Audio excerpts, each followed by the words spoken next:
May isang tanong na palaging bumabasag ng puso ko. Mami, bakit kailangan mo pang umalis? At sa bawat paalam, sa bawat yakap, at sa bawat pagpatak ng luha na tinatago habang sinasabi ko, Anak, para sa iyo to. Paulit-ulit kong tinatanong ang sarili ko, tama ba to? Nakakasama ba ako sa anak ko instead na makatulong? Maiintindihan niya kaya balang araw kung bakit ko to ginagawa? Pero sa bawat video call, sa bawat, Mami, miss na kita. At sa bawat ngiting punong-puno ng pag-asa, alam kong hindi ako nagkulang. Hindi nasusukat sa distansya ang pagiging mabuting ina.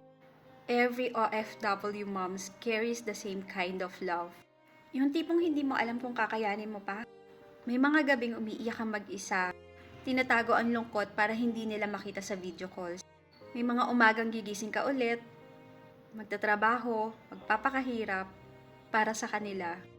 May mga araw na gusto mo na lang sumuko, pero hindi mo magagawa dahil may mga buhay na umaasa sa'yo. Pero tandaan mo, Mams, hindi ka nag-iisa. Marami tayong lumalaban para sa mga anak natin kahit malayo.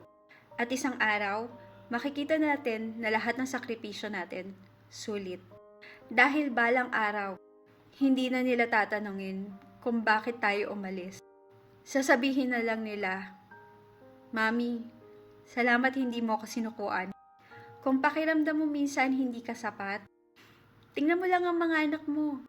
Ang mga ngiti nila, ang mga tapang nila, at ang mga pangarap nila, lahat yan dahil sa'yo. Share this para ipaalala sa mga OFW moms na kahit malayo tayo, mahal tayo ng mga anak natin at hindi kailanman tayo magiging kulang.